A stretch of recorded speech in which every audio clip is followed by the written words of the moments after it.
బండ్ల గణేష్ గారు వేసిన ట్వీట్ ఒకటి అందరు షాక్ అవుతున్నారు. ట్వీట్ చూసిన కాడ నుంచి పవన్ గారు ఫ్యాన్స్ అందరిలో కూడా ఆందోళన. ట్రీట్మెంట్ ఇచ్చినటువంటి డాక్టర్లు ఇమ్మీడియట్గా ఒక చిన్న ఆపరేషన్ ఒకటి అవసరం అవుతుంది అని చెప్తే, మీరిచ్చిన భిక్షతోనే నేను బతుకుతున్నాను, ఈ గబ్బర్ సింగ్ అనే విజయంతోనే బతుకుతున్నాను నేను, కనీసం నెల 2 నెలల వరకు ఆయన లాక్ అయిపోయే అవకాశం ఉంది. ఇది OG2 అనేది వెనక్కిపోయేటట్టుంది బాగా అని చెప్పేసి ఆయన కూడా ఎవరి కోసమో రష్ అయిపోకుండా కొంచెం స్థిమితంగా ఉండి ప్రాపర్ ట్రీట్మెంట్ తీసుకుని అప్పుడు బయటకు వచ్చి తన కార్యక్రమాలు నిర్వహించుకోవడమే బెటర్. అది షూటింగ్ అయినా రాజకీయం అయినా. భరద్వాజ గారు, బండ్ల గణేష్ గారు వేసిన ట్వీట్ ఒకటి అందరు షాక్ అవుతున్నారు. అంటే పవన్ కళ్యాణ్ గారికి ఆపరేషన్ జరగాల్సి ఉంది, విపరీతమైన పెయిన్తో ఉన్నారు ఆయన పెయిన్ని తట్టుకుంటూ ఆపరేషన్ పోస్ట్పోన్ చేసి ప్రజాసేవలో కొనసాగుతున్నారు అనేది బండ్ల గణేష్ గారు ట్వీట్ చేశారు. రాత్రి నుంచి అది 1-2 గంటలు అవుతుంది. ఈ ట్వీట్ చూసిన కాడ నుంచి పవన్ గారు ఫ్యాన్స్ అందరిలో కూడా ఆందోళన. అంటే ఈయన చాలా రెఫరెన్స్లోకి వెడుతూ తన ఎక్స్పీరియన్సెస్ని లింక్ చేస్తూ మాట్లాడాడు. బండ్ల గణేష్కి గబ్బర్ సింగ్ షూటింగ్ టైంలో ఆయన గుర్రం మీద నుంచి పడిపోయిన సందర్భము, ఆ సందర్భంగా ఆయనకి ట్రీట్మెంట్ ఇచ్చినటువంటి డాక్టర్లు ఇమ్మీడియట్గా ఒక చిన్న ఆపరేషన్ ఒకటి అవసరం అవుతుంది అని చెప్తే, లేదు ఇప్పుడు మీరు ఆపరేషన్ పేరుతో నన్ను హోల్డ్ చేసేస్తే షూటింగ్ ఆగిపోతుంది, అక్కడ వందలాది మంది పనిచేస్తున్నారు, వాళ్ళందరికీ భృతి పోతుంది, కాబట్టి పర్వాలేదు, నన్ను జస్ట్ పెయిన్ రిలీవ్ అయ్యేటట్టు ఏదైనా ట్రీట్మెంట్ ఇవ్వండి, నేను వెళ్ళిపోతాను, ఈ ఆపరేషన్ తర్వాత చేయించుకుందాం, ఇప్పుడు వద్దు, పరిస్థితి బాగాలేదు అంటే. అక్కడ షూటింగ్ ఆపితే జరిగేటువంటి ఇబ్బందులు చాలా ఉంటాయి. పర్టికులర్గా ప్రొడ్యూసర్ నష్టపోతాడు. వీళ్ళందరూ వెళ్ళిపోతే మళ్ళీ అవన్నీ ఆర్గనైజ్ చేసుకోవటం కష్టమవుతుంది, కాబట్టి మీరు నన్ను టెంపరీ రిలీఫ్ మెజర్స్లో ట్రీట్మెంట్ ఇవ్వండి, నేను వెళ్ళిపోతాను అని చెప్పి మీరు అలా చేయించుకుని వచ్చేసి షూటింగ్ నిర్విఘ్నంగా నడిపేశారు. ఆ పెయిన్ని మీలోనే దాచుకున్నారు. అందువలన అది నేను దగ్గరుండి చూశాను. మీరు ఒక నిర్మాత క్షేమం కోసం ఇంత ఆలోచించారు. ఆ రోజున మీరిచ్చిన భిక్షతోనే నేను బతుకుతున్నాను, ఈ గబ్బర్ సింగ్ అనే విజయంతోనే బతుకుతున్నాను నేను, కాబట్టి నేను మీకు రుణపడిపోయాను, ఏమిచ్చి రుణం తీర్చుకోవాలో నాకు అర్థం కావట్లేదు. ఇప్పుడేమో మళ్ళీ ఈ వార్త, బాంబేలో ఆయన ఆసుపత్రికి వెళ్ళారు, వాళ్ళు చూశారు, ఆయన కండరాలకు సంబంధించిన సమస్యతో ఉన్నాడు, భుజానికి సంబంధించి. ఇప్పుడు ఫ్రెష్ ప్రాబ్లం ఏంటి అసలు? ఫ్రెష్గా జరిగిన ప్రాబ్లం ఏంటంటే కాలర్ బోన్స్ ఉంటాయండి. కాలర్ బోన్స్ అవి జనరల్గా ఇలా దిగేటప్పుడు, షోల్డర్ దిగేటప్పుడు ఇలా ఉంటుంది అది, ఈ మెకానిజం. అవును ఇక్కడ ఇది చాలా మందికి అప్పుడప్పుడు ఏదన్నా ఈ క్రీడలు అవి, అలాగే ఈ విగరస్గా భుజాలను వాడే సందర్భంలో ఇవి ఒక్కసారి బయటకు వచ్చేస్తుంది. అవును, గూడ జారింది అంటారు, మనకి ఊళ్ళలో గూడ జారిపోయింది అంటారు, బయటకు కిందకు వచ్చేస్తుంది, పక్కకు వచ్చేస్తుంది. ఈ బాల్లో నుంచి ఇలా పక్కకు వచ్చేసినప్పుడు విపరీతమైన పెయిన్ వస్తుంది. అవును, దాన్ని పాత పద్ధతిలో ఏం చేసేవాళ్ళు అంటే ఊళ్ళల్లో నవారు కట్టేసి భుజానికి దీన్ని ఇలా పైకి లాగేవాళ్ళు, ఒక 4 పట్టుకొని దీన్ని కిందకి లాగి ఇలా ఒకళ్ళు సెట్ చేసి తోసేవాళ్ళు, లోపలికి నెట్టేసి దాన్ని కొన్ని రోజులు హోల్డ్ చేసేవాళ్ళు చేసి అలా. అంటే ఈ మధ్యలో మజిల్ డెవలప్ అవ్వాలి, మళ్ళీ ఇది డిస్టర్బ్ అవుతుంది. ఈయనకి ఫ్రీక్వెంట్గా అలాంటిది ఏదైనా జరిగి ఉండొచ్చు. ఇప్పుడు ఇక్కడ ఈ బాల్లో ఉన్నటువంటి ఏరియా డిస్టర్బ్ అయింది ఆయనకి అనేది తేల్చారు అక్కడ. సర్జరీ కావాలన్నారా? దానికి సర్జరీ కావాలి. దానికి సర్జరీ కావాలంటే కొంచెం కాన్షియస్గా చేయవలసిన అవసరము ఉంది. ఈయన రెస్ట్ తీసుకోవాల్సిన అవసరం కూడా చాలా ఎక్కువే ఉంటుంది. కాకపోతే ఇక్కడ 2 భుజాలు అంటున్నారు ఆయన. రెండిటికి ప్రాబ్లం ఉంది. జనరల్గా ఒకదానికి ఇబ్బంది ఉంటేనే చాలా పెయిన్ అది. అవును, పెయిన్ దాదాపు ఒక 1 నెల రోజులు ఆయన హ్యాండ్ మూమెంట్ ఉండదు టోటల్గా, సర్జరీ జరిగితే. కాబట్టి 1 నెల రోజులు ఆయన లాక్ అయిపోవటమే. ఒకవైపు ఆయనకి ముందే నిర్ణయించుకున్నటువంటి కార్యక్రమాలు చాలా ఉన్నాయి అక్కడ. ఆయన ఆ పెయిన్తో ఏం జరిగిందో తెలుసుకుందామని వెళ్ళాడు అక్కడికి. వెళ్ళిన తర్వాత వాళ్ళ దగ్గర ఉన్నటువంటి ఎక్విప్మెంట్తో వాళ్ళు టెస్టులన్నీ నిర్వహించి ఇది జరగవలసిన పని అని చెప్పారు. ఈ ఆపరేషన్ జరగాలి అంటే ముందు ఆయన్ని అది డిస్లొకేట్ చేసి ఆ మొత్తం ట్రీట్మెంట్ చేసిన తర్వాత అక్కడ మజిల్ ఫార్మేషన్ ఇదన్నీ చూసుకుంటూ దీన్ని మళ్ళీ సెట్ చేసి కట్లు కట్టేసి పంపించాలి. ఈ ప్రాసెస్ అంటే ఇది 2 భుజాలు కాబట్టి 2 భుజాలకి ఎట్ ఏ టైం చేసే అవకాశం లేదు కదా, లేదు. 1 by 1 చేస్తారు. 1 by 1 చేస్తారు. ఓకే, చేస్తారు. టైం టేకింగ్ ప్రోగ్రామ్ ఇది. ఓకే, కనీసం నెల పైన, నెల 2 నెలల వరకు ఆయన లాక్ అయిపోయే అవకాశం ఉంది. ఒకదానికి 2 నెలలు, ఒకదానికి 2 నెలలు, మొత్తం చూసుకుంటే ఒక 6 నెలలు అయితే సర్జరీ, అంటే ఒక 6 నెలలు అయితే లాక్ అవుతారు. కాబట్టి ఎందుకు వచ్చినది, నేను వెళ్ళిపోయి అక్కడ ఏదైనా మేనేజ్ చేద్దాము, తర్వాత చేయించుకుంటాను, నాకు విషయం అర్థమైంది కాబట్టి ట్రీట్మెంట్ గురించి నేను ప్లాన్ చేసుకుంటాను అన్న పద్ధతిలో ఆయన అక్కడ డాక్టర్లకు చెప్పాడు. ఓకే, ఇది బయటకు వచ్చినటువంటి వార్త. దీంతో ఈయనకి అది గుర్తొచ్చింది. ఆ రోజున గుర్రం మీద నుంచి పడ్డప్పుడు ఎలాగైతే వాయిదా వేస్తాడో, దానికి తర్వాత ఆయన ట్రీట్మెంట్ ప్రాపర్గా తీసుకున్నాడా లేదా, మరి ఆపరేషన్ అవసరము అని చెప్పారు. అప్పుడు చెప్పిన తర్వాత షూటింగ్ అయిపోయింది, ఆయన వెళ్ళిపోయాడు.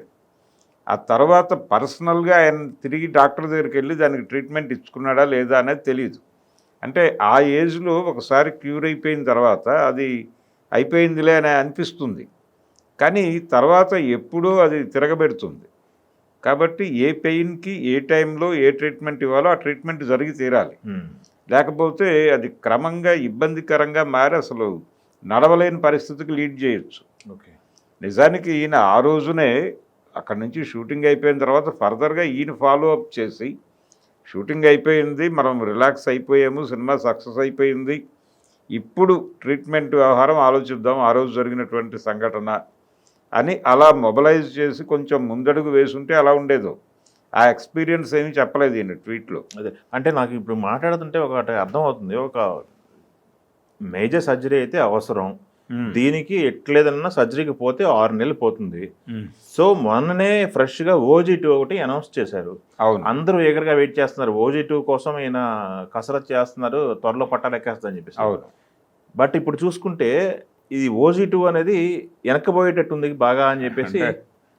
ఓజీకి సంబంధించి అంటే ఈయన ట్రీట్మెంట్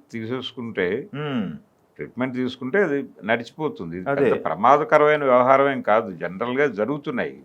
ప్రమాదకరమైనది కాదు, కానీ టైం టేకింగ్ కదా అని కొంచెం టైం తీసుకుంటుంది, తప్పదు. అంత టైం కూడా పట్టకపోవచ్చు నిజానికి. వాళ్ళు ఇప్పుడున్నటువంటి టెక్నాలజీ ప్రకారం ఈయన సీరియస్గా కనీసం ఒక 3 నెలలు లాక్ అవడానికి ప్రిపేర్ అయితే వాళ్ళు కంప్లీట్ చేసి పంపించేయగలరు. కానీ ఈయనకున్నటువంటి కమిట్మెంట్స్ రీత్యా ఈయన వాయిదా వేశాడన్న వీళ్ళందరూ ఆందోళన పడుతున్నారు ఇప్పుడు. అదే వాట్ నెక్స్ట్ అనేది ప్రతిదీ సమస్యే. ఇప్పుడు ఈయన వచ్చేస్తే ఇమ్మీడియట్గా షూట్ మొదలు పెట్టాలి అన్న మూడ్లో సుజిత్ ఉన్నాడు. ఉండటం మాత్రమే కాదు, వాళ్ళు తిరిగి ఇంకొక వీడియో ఏదో వదిలారు బయటకి, ఈ ఫోటో దీని మీదే. దాని మీద రకరకాల చర్చలు జరుగుతున్నాయి. అది ప్రీక్వెల్ అంటున్నారు. అందులో ఆయన సుభాష్ చంద్రబోస్తో కలిసి ఉండేటువంటి సన్నివేశాలు, ఫొటోస్ పడ్డాయి ఆ వీడియోలో. సుభాష్ చంద్రబోస్తో కలిసి ఉన్నటువంటి షార్ట్స్ అవన్నీ ఉంటాయి. సెకండ్ వరల్డ్ వార్ టైంలో కథ అది. కాబట్టి ఆ వాతావరణము అవన్నీ జనాలకి చూపిస్తూ కొన్ని డ్రాయింగ్స్ వదిలేరు వీళ్ళు. అది అభిమానుల్లో విపరీతంగా ఒక క్యూరియాసిటీని బిల్డ్ చేస్తోంది. అందుకని ఫ్యాన్స్లో ఆందోళన, ఈయన వచ్చేయాలి, ఓజీ ప్రీక్వెల్ చెయ్యాలి, ఈయన యాక్టివ్గా ఉండాలి, పాలిటిక్స్లో యాక్టివ్గా ఉండాలి, ఈ పెయిన్ ఏమిటి అనేది వీళ్ళు ఇప్పుడు బాధపడుతున్నారు. కానీ ఆయన తన సినిమా నటనలో భాగంగా రకరకాల విన్యాసాలు చేశాడు.